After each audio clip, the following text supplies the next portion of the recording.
fairly aggressive girlfriend stole from my bank account, so I sent her academic career into a nosedive. I'm a senior at a large state university. This happened in the first semester of my freshman year. I was selected for an honors-type program that placed me in a co-ed dorm building with every other student in the program. As a dumb freshman, I rushed into a relationship with a freshman girl who lived right above me. We'll call her Megan. It was convenient for me to date someone who lived so close, but everyone else in our building hated Megan because she talked a lot, and almost exclusively about herself.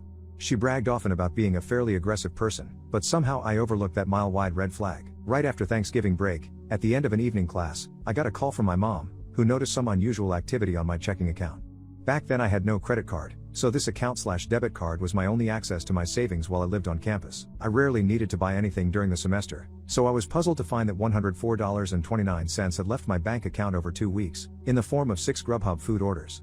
At this point, I trusted Megan, but I decided to ask her about the money right away. She denied any involvement and suggested that I cancel my debit card. After a really long phone call to the bank, I did just that. Next, I reached out to Grubhub customer service on Twitter. "Hey, my card was stolen and used for food orders on these dates. Can I have the receipts?" They sent me the first and last receipts, but they had to redact the personal info of the account holder. I say redact in quotes because they just used the Snapchat draw tool, and Megan's name was still clearly visible on both receipts. What's more, the most recent receipt was only 2 hours old. She was probably still eating when I chopped up my debit card. It's worth noting that she and I both had unlimited dining plans, paid for by our respective parents, and we lived 500 feet from the nearest dining hall. She didn't need to order food, and she definitely didn't need my money to do it. So I texted her again. "I have the receipts from Grubhub. Are you sure you didn't make those orders?" Her reply: "Fuck you for suspecting me." Fairly aggressive, wouldn't you say? I hatched a plan to collect security camera footage of her picking up the order from that evening.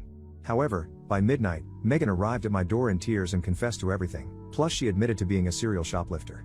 Exhausted, I sent her away and decided to deal with everything in the morning. By the next day, everyone in our building seemed to know what was going down, probably because Megan had already begun broadcasting her version of the story.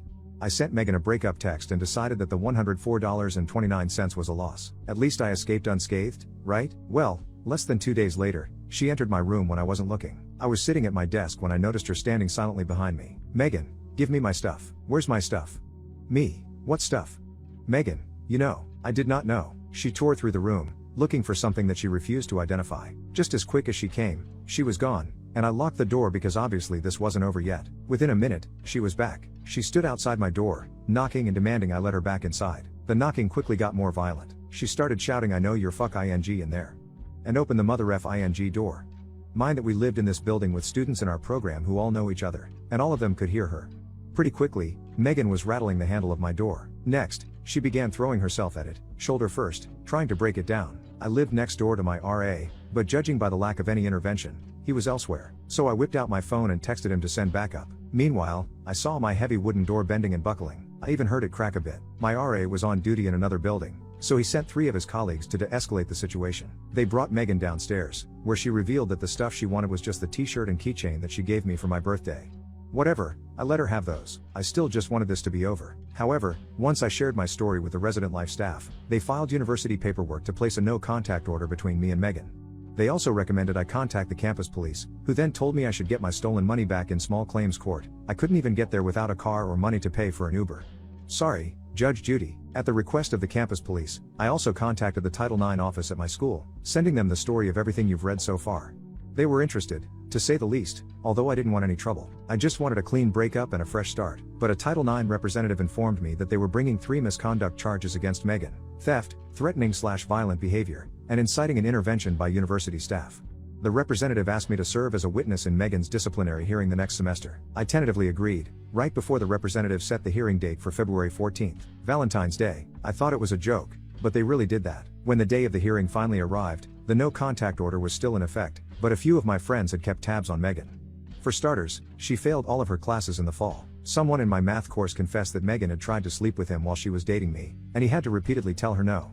Even worse, Megan kept telling a twisted version of the whole story to try and turn my friends against me. So when I found out that she had found a new boyfriend, it felt good to know that the V-Day disciplinary hearing ruined whatever evening plans they might have made.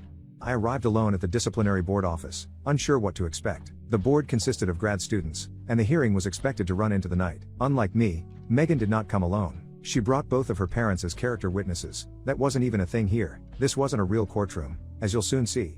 And that's not all. Megan's parents also paid a lawyer to defend her against the charges. The board knew that was unnecessary, but Megan's parents believed so strongly in their daughter's innocence that they had already paid this three-piece suit maker case.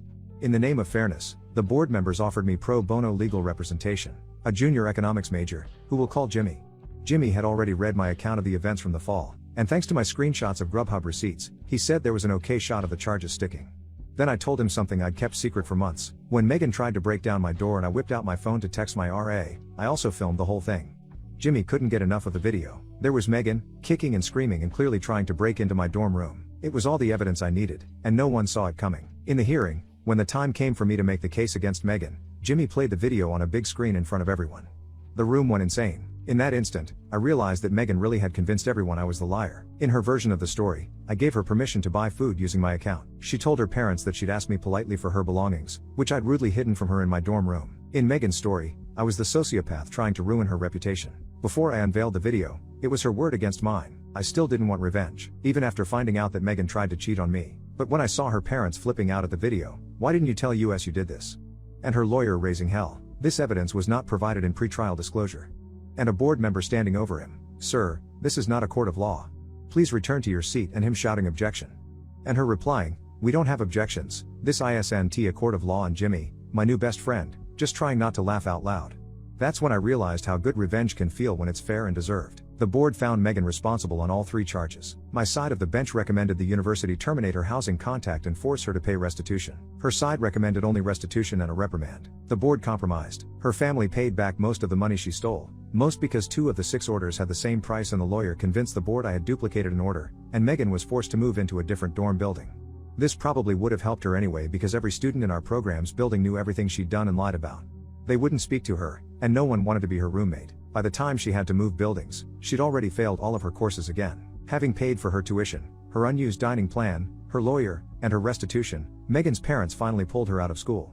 Where are they now? Last I heard, Megan returned as a part-time student, but I never saw her again because the no contact order still stands. I'm now Facebook friends with the guy Megan tried to seduce. Oh, and Jimmy and I connected on LinkedIn. As for me, well, I no longer date fairly aggressive people.